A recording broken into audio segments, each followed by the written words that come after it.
Ooh. Welcome back to the podcast. I like the music. Today we're with Shawn Vincelette. Thanks, Shawn. Yeah. Thanks for having me. Thanks for being here. Sure. Shawn, you are a prolific artist. I'm super excited to get into some of your work, some of the work we've done together. Sure. The Marion Murals project. I'm really excited. So thanks for being here. Tings for doing this. No problem. Thanks for having me. Yeah. We're going to chat. I'm in your world now. That's right. Because you've kind of, I don't want to say you've been in my world, but kind of. Yeah. No, with the murals anyway. You brought me into that world. Yeah, just with the paintbrush. And we're going to get into that. And sure. And maybe anybody that's listening can learn from our experience sort of as we reflect on some of that project and get into a new project that you have right now at the Marion Cultural and Civic Center too. So we'll get into all of that. Awesome. So do you want to just briefly introduce yourself? Sure. My name's Shawn Vincelette. I grew up in Marion, but I left Marion in 1988 to go to Savannah College of Art and Design in Savannah, Georgia. So I've been away from Marion for 30 plus years. So coming back here to do this or the murals, I left Marion to pursue art, and that's brought me back here. So there's kind of a full circle that's really, I hate to use the word surreal, but that's what it is. So yeah, that's so cool. Like going, and you're currently in Savannah still, right? Or I live in Atlanta now. Atlanta, yeah, that's right. I moved to Atlanta in '96 during the Olympics, and still there. Love it. I'm temperature-wise, city-wise, cost of living-wise, everything is, I'm still a small-town guy, so living in Atlanta is still an adjustment, even after this many years, but I don't think I'd want to live anywhere else right now. Yeah. Well, we love having you here, Shawn. I'm thrilled that you're here. Awesome. Right here now doing this podcast. All the work that you've done that I've seen, and since I've got to know you more over the past few years, it's been awesome. So I just sort of want to jump into the Marion Murals project. Sure. That's how I guess we were introduced through that process. But can you talk about that first mural in Paradise Alley? How did that concept get started? It started very simple. I had come to Marion for I don't remember, a fundraiser of something that I had donated a painting to. And Josh Benson, who I knew by name but had never really met, he approached me, introduced himself, and said, would you be interested in painting one? Well, let me back up. I had an image that he had in mind. And he said, would you be interested in painting this image on this wall so you see it as you come out of the Civic Center? Of course, that was before COVID. So we played around with the idea. It grew from there. COVID delayed it, which then caused us to rethink the design and actually ended up with a much better end product, I think, because of COVID and that delay. And at that same time, the city had a new mayor. So they had asked, he had asked if I would do some visuals of what downtown could look like, how it could be improved with some murals. He didn't give me any parameters on where. So, of course, some of the buildings I took, like the Citadel building, the big white, those were areas that I took thinking there's no way they're ever going to let us put paint on that wall, that big. Fast forward to today, and you see what's there now. So, yes, a lot of murals have been executed since that point that you've done. Well, we can't say that the one in Paradise was the first, because it was not. But it was the first in that push with the new mayor and the new idea. So other people had the idea of murals. That's not a new idea. But the one on the side in Paradise Alley is one of those that kind of proved that the community was behind it.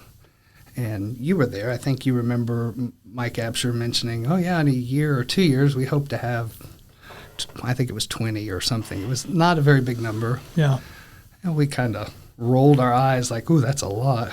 Right. It didn't even take us a year to get to that. So Wow. I don't know how many there are now total, but I'm pretty sure it's over 20. I think it is. Yeah. Yeah. I should know, but it's hard to keep track at this point. They keep adding up. There's so many. And every time I come up for a visit, of course, the first thing I do is reach out.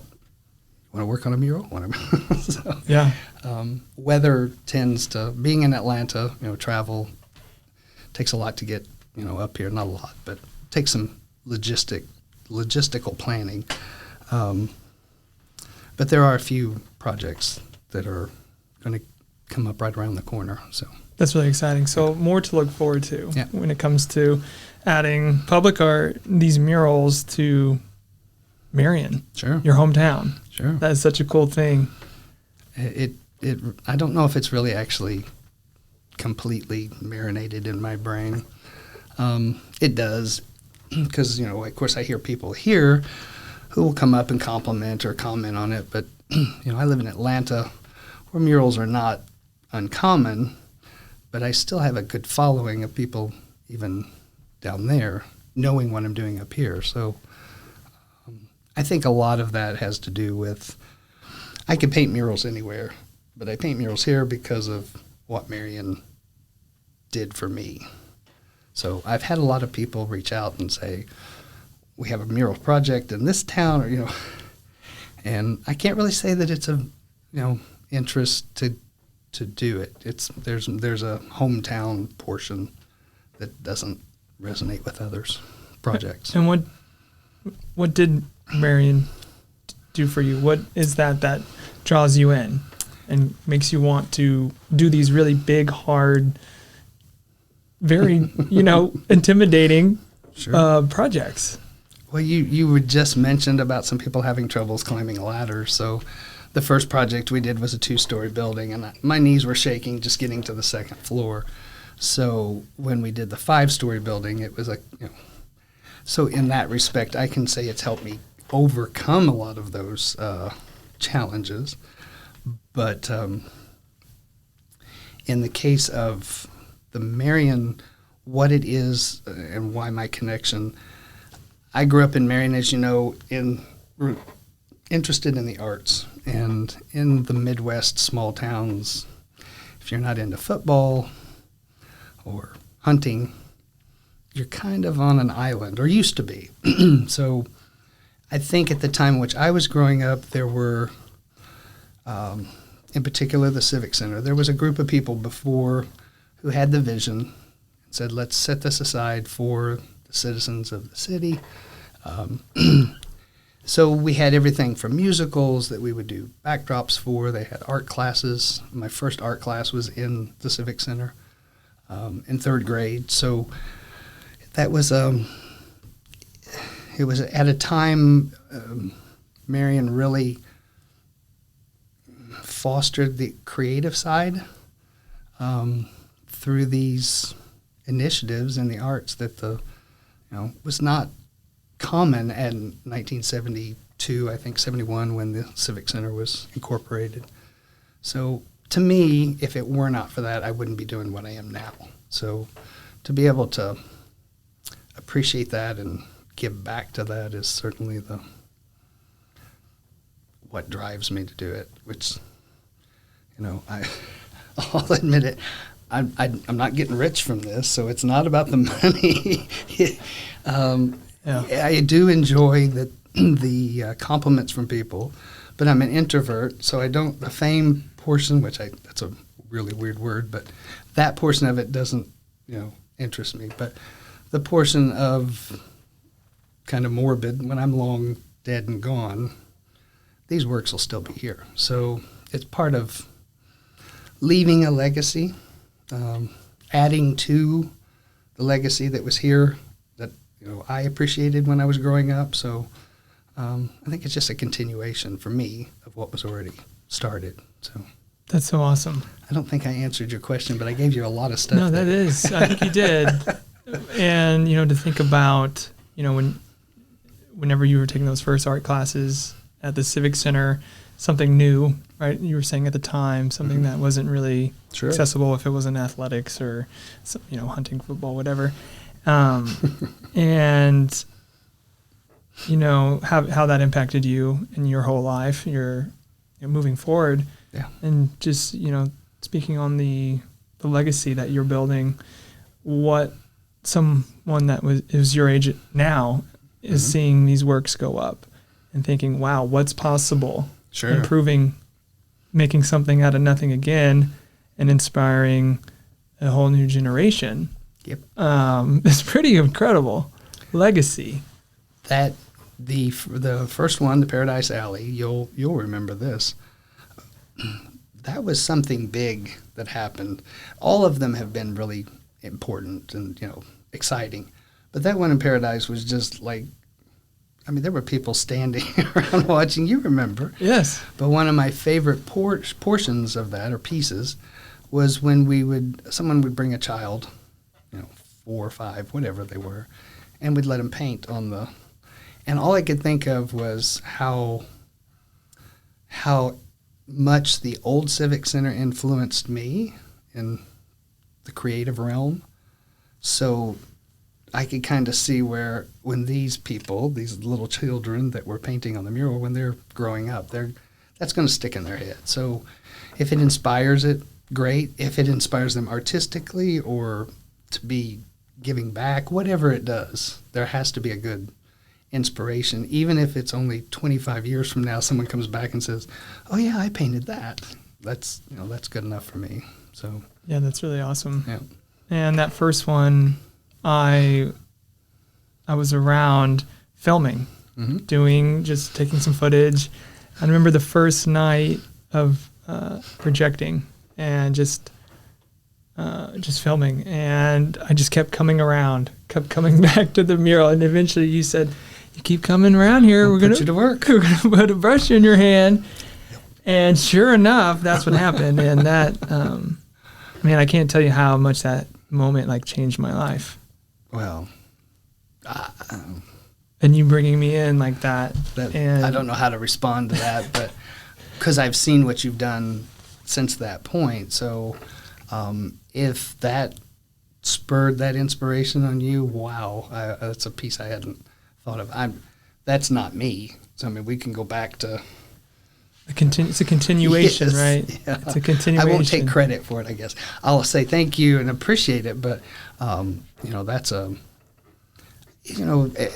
kind of going back. You're one of 10, 15. I don't even know how many artists there were who participated in that city project. So, and we've seen some of those artists. That was their first one, and now they've gone on to do more and more. So, I had a friend, a rather conservative friend, who, when this whole murals project started, I shouldn't have probably said she, but she said, "I just hope they don't paint every building in town." And at that time, we were only like 1 or 2. I was thinking, oh, yeah, that's not going to happen. It's a lot of... Yeah. And now I look around, I'm thinking, oh, there's not a lot of places. There is still a lot, but not a lot of good places. Right. We've hit a lot of the key points, but... Absolutely.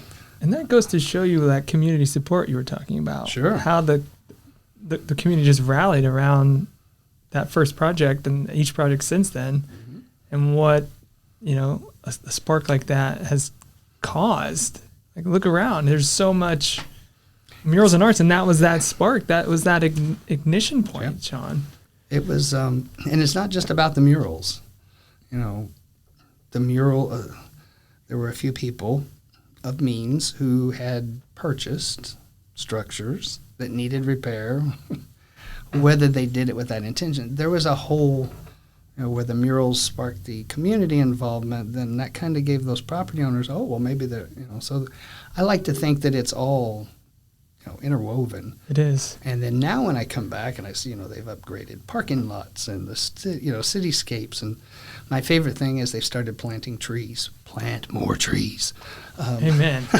There needs to be, trees everywhere, but at least, there's a start. Everything has to start somewhere. So seeing that shift as you said, from that spark has just really been quite nice. It was amazing. I mean, it was like, whatever you call it, magical or, divine intervention, really creating just a synergy. It showed that it was needed. I mean, I'm very fortunate that I have a core group of friends who were going to support me, and so I knew that they would be, and they're cheerleading. But when it went beyond that to other citizens of Marion, just hanging out, watching, it told me it was as much about it being needed, just not necessarily the mural being needed, but the positive energy was needed, and that's what people were feeding on, were being a part of, because nobody was up there frowning or don't paint that. They were they were supporting and cheerleading us on, so it certainly made a difference. And this was during COVID. It was, and so in the middle of the worst part before vac. I think it was. Yeah, I think it was before vaccines. It was that first fall. Yeah, and it was a dark time in communities in the world, and so that having a moment like that in the community was so needed at that time, and it's just a very unique and special thing that happened there. Sure. And what's happened since then. And I was, I'll never forget, Shawn, you talk about, some of the history, right, that these will be up for a long time. And hopefully. We know of at least 10 to 15 years with no issues for the most part. But beyond that, if they need repairs or something, we'll see what happens too. Development can change a lot of stuff. But I've seen... I have a good friend who worked on a project in New York, kind of like the Citadel, so it was on a wall that was adjacent to could be developed. And sure enough, somebody bought the lot next door to develop, built a high-rise. But they planned the whole thing so that the mural that was there could still be seen. Not quite like it was before, but the fact that they could work it into their plan. So whether or not that'll happen down the road here in Marion, we'll see. It'd be nice to think that way, but yeah. Well, I think, Shawn, you've got.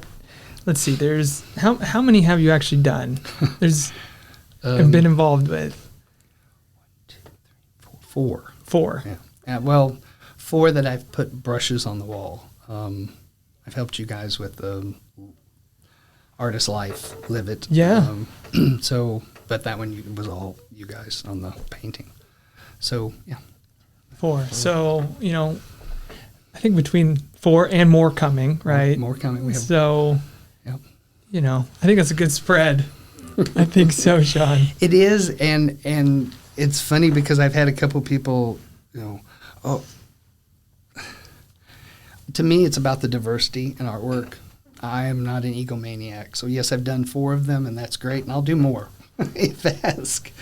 But having the diversity of artists in there is what really makes the difference. So I've had a couple people like, oh, well, why didn't they have you do this? I'm like, no, because I don't want to do them all, So it's so I'm at the point that I don't want to do too many. But what's been really unique about it is each one has been really specifically unique to its location.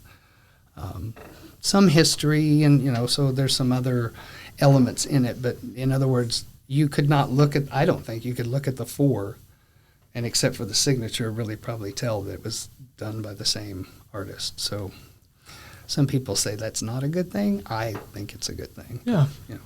There's a couple mural artists that you always know it's their work. Mm-hmm.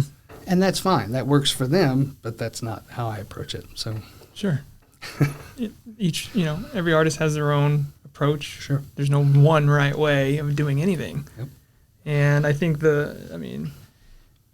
just incredible works of art and feats, Shawn, so congrats to, Thank you. Everything you've been able to accomplish the past couple of years. It's just been really inspiring. And now you're seeing in other communities, not just in Marion, they're wanting to get involved in what it's done, not only here, the whole region, and even outside taking notice.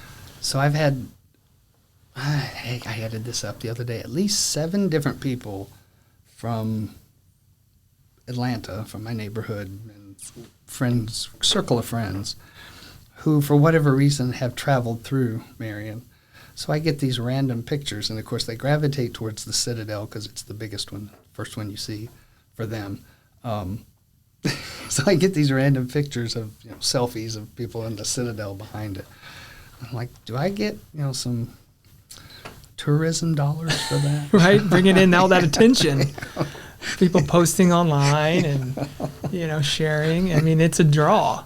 It is, and I think the saturation point is what's gonna.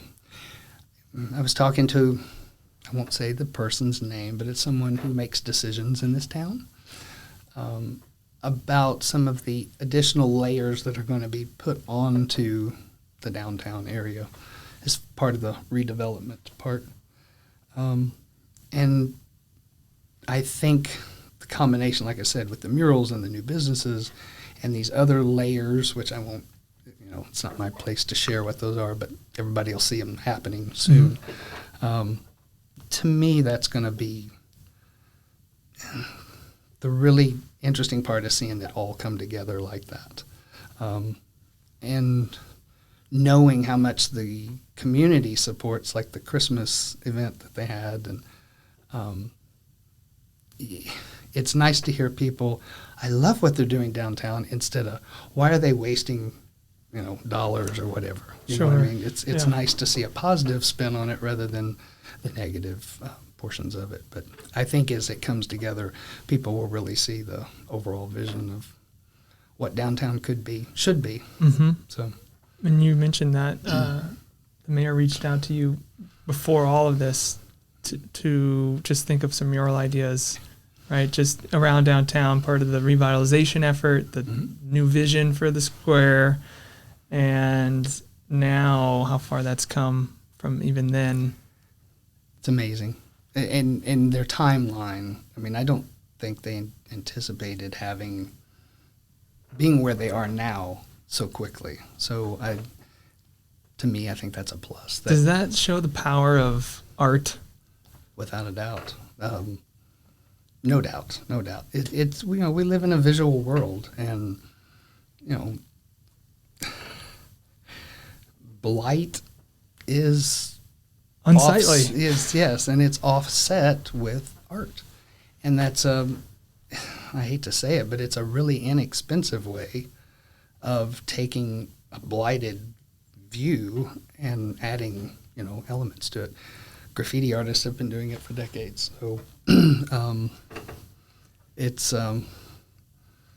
it's nice when I see a community that embraces that, rather than thinking it's something unattainable for them or not for us, or because it brings in the diversity of people like yourself. It's brought you to Marion, back to Marion to do what you do in the arts field. So you can't have everything based towards one group of people. You got to have that diversity, and I think the arts does that for any community.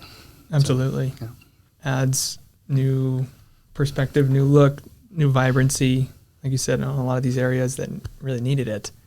And it gives a lot of people an opportunity to make a living doing what they enjoy and can really contribute, because it's not just the performers or just the artists. There's all kinds of support, and I'm talking about like with shows that come to the Civic Center, or it's not just there's a lot of people, a lot of areas that benefit from a project like that. So yeah, and the Civic Center is just one piece. Yeah, just one piece. Yeah, it all, like you said, all the parts have to sort of add up, and when those do, I think some amazing things can happen. I think we've seen that, just the beginnings as well. I think that will continue. This will be tonight at 6. Will be my first exhibit. It's technically not true. I've had a permanent exhibit there for a while, but that was pieces I donated to the Civic Center to have artwork that they could put up when they didn't have local artwork, so in between shows. So that's been there a few years, but this will be my first true exhibit that was put together just to be at the Civic Center. Wow. So that's the one for tonight. Yeah, so let's talk about that. That's that started from the murals, actually. Really? Yeah.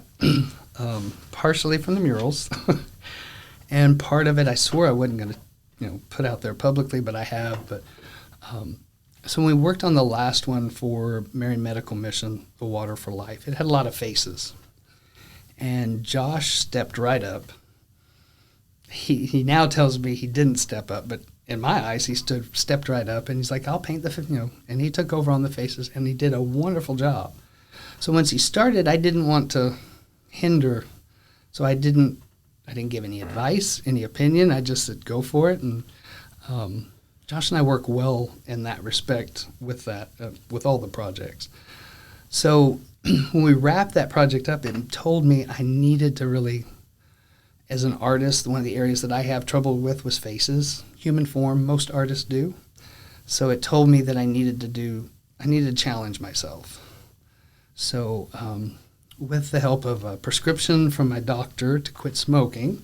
Congratulations. Thank you. That's incredible. After 30 plus years, yeah. Congrats, Shawn. Love that. That's the most applause I got over that. That's great. So the doctor, like I said, gave me the prescription, which helped me kick the habit. So on Christmas Day is the last, I didn't smoke on Christmas Day, so Christmas Eve. And that was the day that I said, I'm going to just start painting portraits. And I didn't really think about who I was painting. It was just whoever popped into my head and was of interest. And so I started painting the portraits. And I can tell you now, from December 25th to now, I think I'm up to about 34 portraits that I've created. And the challenge was good.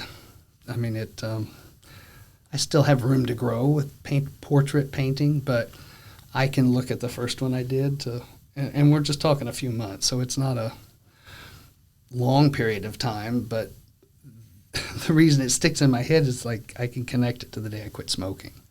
So I must have really channeled a lot of that frustration onto the canvas. But that's a good channeling of that energy. I think that's I've been told that's a much healthier way of doing it. And I don't disagree. My other half kept coming in saying, what are you going to do with these? Because they were piling up. It's like after so long, you can't just keep adding canvases to the wall. And I didn't know. I don't care. It's like a lot of the work I do. I don't do it with the thought of where it's going to go. It's coming from somewhere else. So at some point, Civic Center reached out and said, will you exhibit these? So here we are to today. So I've brought, I think there's 16 or 18 pieces that are in the show tonight. And they range from television to scientists to singers and all kinds of stuff. So just people that have impacted you, that have some image in your mind. Sure. And at some point, I wanted to steer clear of I painted Marilyn Monroe. Okay, that's like everyone's painted Marilyn. So at that point, when I did her, I thought I need to go to a little bit less notable, just for me, for the challenge. So I started picking sitcoms, but not the star. It would be the support. So one case is Ralph Furley from Three's Company. He was the landlord after the Ropers. And so I tried to pick people that people would recognize, animated faces and that sort of stuff, but I don't know that a lot of people probably painted Ralph Furley. Yeah. So, and they got a lot of positive feedback. So I just kind of stuck with it. I called it the Second Banana series. So. Nice. Yeah, and you're pretty prolific with your work and on social media too. I mean, quite the audience and the fan base. Oh, it's because I overshare. Yeah, I'm a product of technology in the sense that I grew up before it came along, so it was more like an embellishment. Your generation and younger, that's your way of life. So how I approach it and how you approach it is, I've realized, is vastly different. It's fascinating. But I tend to overshare. I've been told I overshare. But hey, it's, you do, that's the only reason I'm on Facebook or social media overall.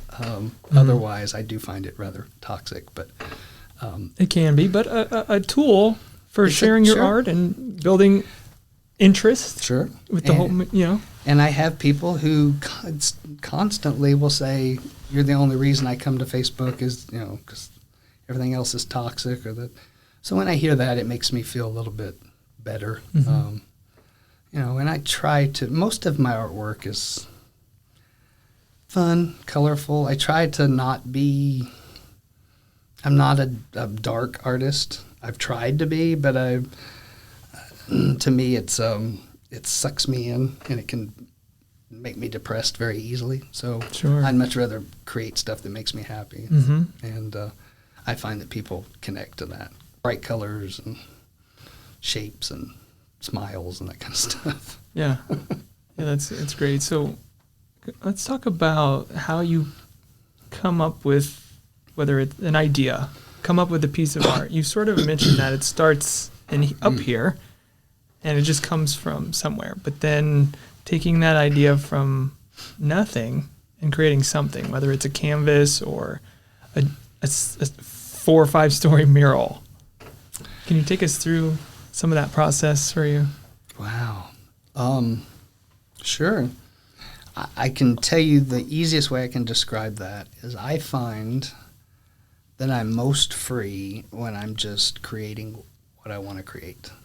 Somebody gives me a commission piece, and it's arduous. It's agonizing. So in the sense of the process, it's really just it's coming from somewhere else. And people have laughed at me for saying that before because it sounds like crystals and all that other kind of crazy stuff. But it's not me who decides. Or if it is, it's subliminal. A case in point, I did a painting of Mark Twain in this series, and I was talking to Josh, and I said, I don't know where Mark Twain came from. And he said, oh, I do. I have a friend, a mural painter, who lives in, what's the town that Mark Twain, Samuel Clemens is from? Kentucky? Hannibal, Missouri. Missouri, okay. And he lives in Hannibal, and he does all these Mark Twain murals. You talk about prolific, very prolific. I don't know how many Mark Twain murals they have in Hannibal, Missouri, but I'm sure there's quite a few, and he's done most of them. But Josh was saying, he said, you talked about that guy painting Mark Twain murals all the time, so I'm sure that's where. So maybe that could be the connection. But then from Mark Twain went to Nikola Tesla, to Marilyn Monroe, to Dolly Parton. So it was kind of, I was all over the place as far as picking. And there's no process on how I pick those. If the visual works with me. It's a little different, I think, with these portraits because I am using another artist's work, a photographer's work, as my basis. And I'm aware of that, and I'm aware of, I try to be respectful of other artists' work in the sense that copying to a T is, not good. But if you're using one artist's work as the basis to build on, then that's kind of how I approach it with these paintings and make it my own. But there's no way I could get a photograph of Marilyn because she's gone.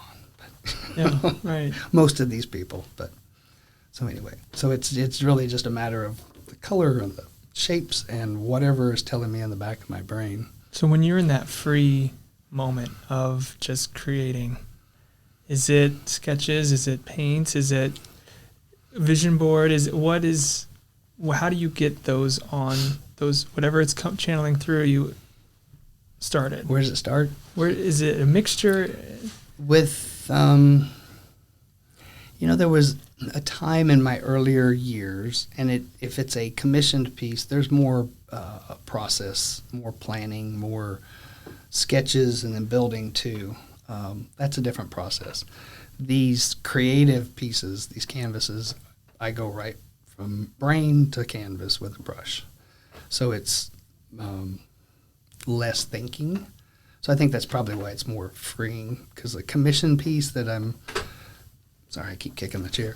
The commission pieces where, I'm given a list of this is what we need, that just kind of goes, limits you down. So that requires more thinking than, if I'm creating a picture of Beverly Leslie, nobody's going to kick me in the butt if something's a little off on it. You know what I mean? It's my creation. I can do what I want. So your interpretation, yep. your Yep. signature, your hand on it, creating it. Creator.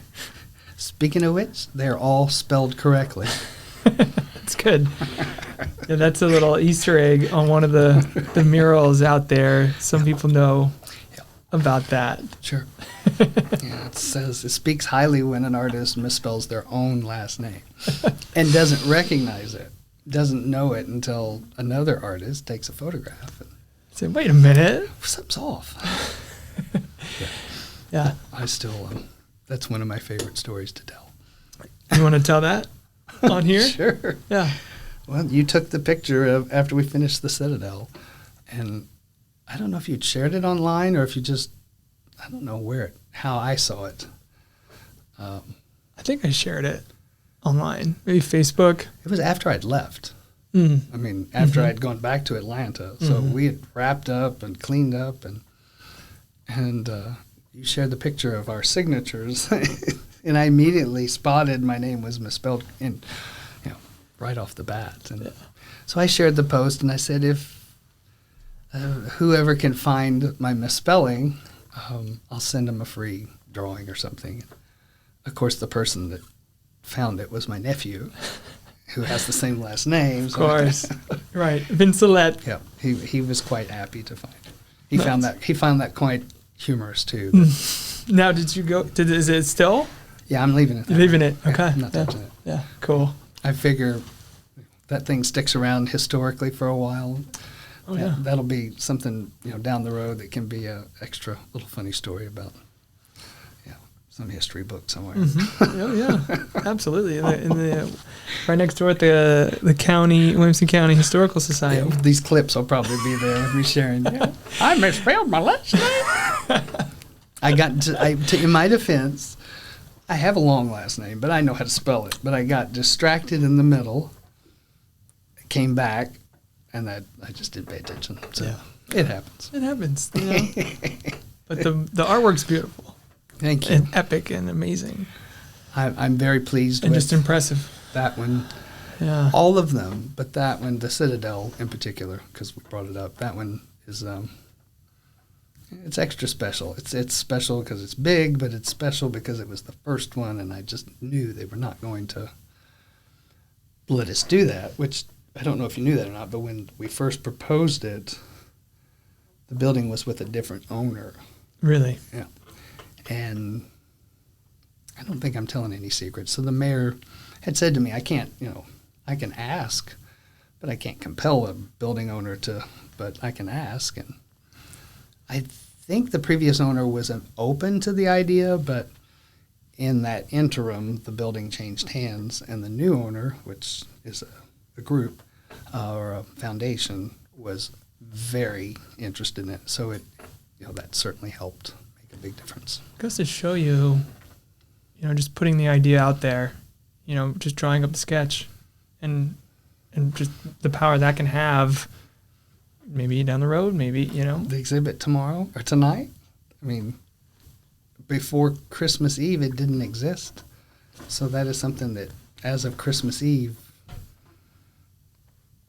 came into, it was created prior to that. So I'm a big believer in the fact that, build it and they will come. Mm-hmm. Create it and they will come. It doesn't mean everything is going to be a ballpark, out of the ballpark hit. But, if you do 5 projects like that and one of them comes to fruition, you've invested your time wisely.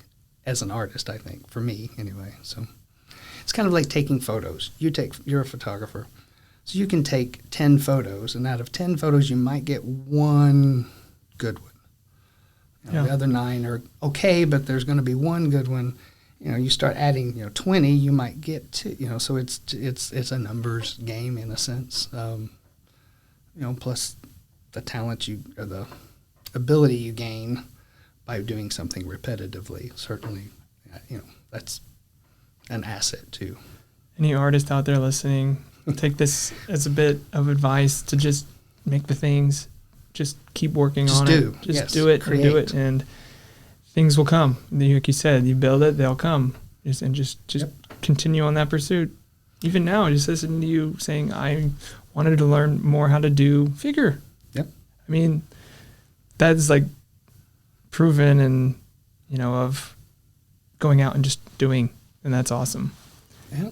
It's and having the show now and just that whole process is really cool. From nothing to something. And the impact and the ripples. That's my favorite part of being an artist, is because I can create stuff where there was nothing. And back when I was doing, I still do, linoleum block prints, you spend a lot of time cutting the block, and there's a lot of pre-work. But then after everything is set, you just roll some ink, and you've got a piece of artwork. You can crank those out pretty quickly. So when I was doing a lot of linoleum block prints, I would call it, I'm printing money. No, I don't reduce everything down to money, but when it comes to something like that, the difference between a one-off creation, which not too many people can afford, the price that you're going to have to charge for that one-off. But when you can do something multiple like that, they're still getting something highly creative, but just at a better cost point for them. So anyway, just keep doing. That's my that's my advice to any artist. What is your favorite part about being an artist, and what is the hardest part about being an artist? I'll start with the hardest. Probably I would say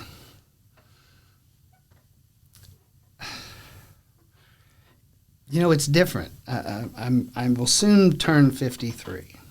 So my life before 50, and I'm not a definite age there, but a few years back, the way I viewed things was different than the way I do now, 20 years from now or 20 years ago. So for me, the best part of being an artist is, as I just said, if you build it, they'll come. If you stick with it, and I this doesn't apply to all artists.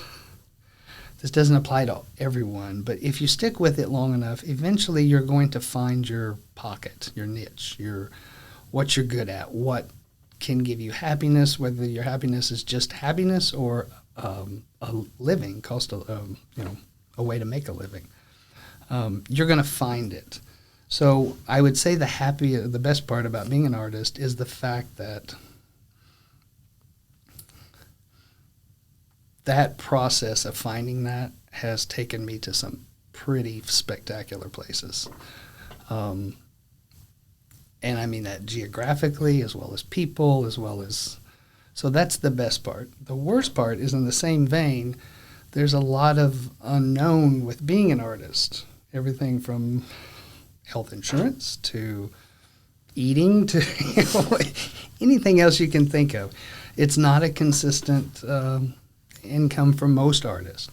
But if that's not your only drive and you stick with it, that part of being scared will disappear, and like it has for me, and all of a sudden one day you go, I don't even know why that bothered me.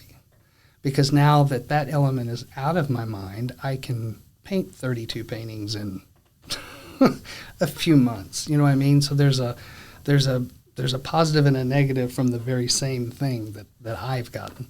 Again, I don't think that applies to every artist or everyone's path, but everyone can appreciate the fact of if you stick with it long enough, and, you know, you have to know if you have talent. Like, I know I cannot catch or throw a football or a ball of any kind. So the last thing I would do is pursue any career that required me to throw or catch a ball.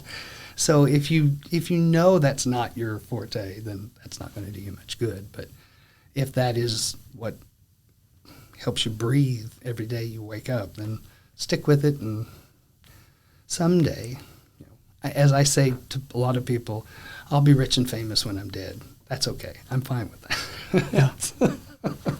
Yeah. So, to me, that's the key of sticking with it and just finding your space with it. And a little bit further of that, I've seen a few artists that once they found their space, they stuck there. And if that's their comfort zone, so be it. To me, I like stepping back out, like with these faces, this portraits challenge. So I don't know what the next challenge will be, but I'm sure I'll find it. And who knows what the next show will be. Yeah, I'm sure you will. And I'm sure it'll be awesome. We'll hope. And that pursuit and just the process itself. That's, I'm very thankful for a lot of things in life, but I'm most thankful that I get to do what brings me the most happiness. And, I have forfeited many things in life to be able to do that. But because it is my joy, I don't see it as a negative or maybe forfeit. Maybe it's not the right word. I've chosen other things, compared to other people that I know who went in different paths. Their path was a little different, but for me, it was, it was okay to eat ramen noodles for 20 years, Yeah. If I could paint the Citadel building. I'm just kidding. Yeah, it's all worth it in the end. I will, this month when I get back to Atlanta, be working on one of my biggest projects, which is with the Georgia World Congress Center. Oh, wow. For their 4th of July celebration. So we're going to be doing, this will be the first one for a couple of years because of COVID. So they have some, they have a lot of pent-up energy, and people are ready to roar with a fireworks display. So we're going to be creating a commemorative poster for the Georgia World Congress Center. That's I say awesome. I will be. Yeah, that's awesome. Yeah. So that's really exciting. That's my next, when I leave here, will be my next project. Nice. Yeah. Out on the horizon. Yeah. It's coming. It's hard to believe, but yes. Well, so to me, the non-smoker now, the Christmas Eve, 4th of July, so that's about 6 months. So that's kind of, I told myself, if I can make it to the 4th of July, then I know I'll be fine. Because I was worried more about being able to quit. Mm-hmm. I knew I could quit, but I didn't know if I could stay quit. Yeah. But it's not been an issue, and I know by the 4th of July that'll be my big, yay, I did it. Yeah, another celebration. You got it. Yeah. Is there, I want to touch on one a little bit more on the Marion downtown. Hmm? You, visionary artist, is there something you still envision for this area that you think either it needs or what would you want to see? Yes, very much so. I'm a pie-in-the-sky balloon thinker. I like to think big, and then you pare it down. So this is not a new idea. This is something that has come through a couple people here in Marion. There's something called digital graffiti, which you may be familiar with, is projecting either moving images or static images on buildings, digital graffiti. I would like to see something, it doesn't necessarily have to be a long-term thing, but I would like to see something interactive around the square, maybe around that holiday season, something, and I'll just put it bluntly, so big that it's bigger than Marion, bigger than Southern Illinois, or I don't want to say bigger than Illinois, but something that really draws a lot of attention. And I think it's something that the creativity level is here. The technology intelligence is here. The drive, the community interest is. So all of these things have kind of lined up that I think, eventually it could happen, say, within a couple of years, maybe sooner, but something like that in addition to all these other improvements that they're making. It's so important to think about, Shawn. With the improvements or the layers? Well, the layers, right? How we're talking about how these ideas happen. It's just like this kind of thought process. Like, what could it be? Well, yeah, just like with the murals. Here's what you could do, and now we've come this far, and this is what's here. So this is something that's, there are a lot of artists who do, right now, Christo is the one who comes to mind, which he's passed not all that long ago.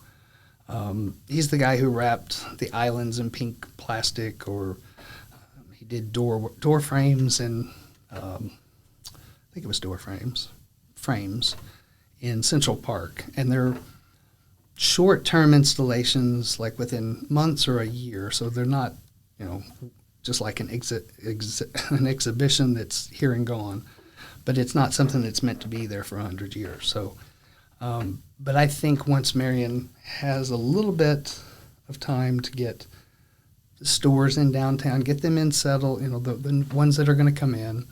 I know that Civic Center has adjusted their who they're bringing in, so give that some time to build some momentum. But I could see something big, splash, visual, artistic installation being a nice push for the city, both for tourism, for a lot of reasons. There's a lot of good reasons to get your name out there. And something like that could, if it was done the right way, could really draw a lot of attention. So, and I think that technology aspect's super fascinating too, as far as the draw and combining sort of different mediums. In that aspect, I think could be really interesting and intriguing. And there's a lot of interest in small town America right now. So I think having the square somewhat intact. For the most part, and loved, having that embellished with what they're doing now, and then something, just another, I don't know if it would be storytelling or what, but just something that's a little bit, I hate to use the word Disney, but that's part of our vocabulary now. Sure. I'm a graduate of Savannah College of Art and Design. And I recently went back for a visit, and one of the main buildings has been turned into a museum for the better part. It was classrooms for us, where I learned how to do linoleum printing and sculpture, and now it's all museums. But they've done it in a 4D interactive, so it's visual, smells, air, everything. And you kind of go through this progression of rooms that tells the history of how the college grew. It was fascinating, being a graduate of that school and seeing how the college has grown. It certainly kind of makes you feel really, proud of where you went to school. But what I walked away from was Savannah's a very tourist-centric city. So there are a lot of tourists who are not familiar with SCAD or the arts or, like I would, or other people might be affiliated, but they're getting a taste of what the college is from that 30-minute and it's free to anybody who wants to walk in. It takes about 30 minutes to go through it. So they're getting that taste of what the college is and how they've done it, and now the way they present it is such a, I don't know, I'm kind of at a loss for words. Just the way they put it all together. To me, if you could take that and do a similar situation on the square, telling the history, I just have no doubt that the community would be behind it. I think that'd be awesome. It'd be such a draw. Yeah. Well, I think maybe we leave it on that note. Perfect. For something to come. Yeah. Shawn, thanks for being here. Go check out this new exhibit. at the Marion Cultural and Civic Center. I'll be there till June 30th. So, Shawn, how could someone find you? Find your work? Best place is Facebook. So look up Shawn's work, buy some of these awesome pieces of art, go to his website, check it out, facebook.com.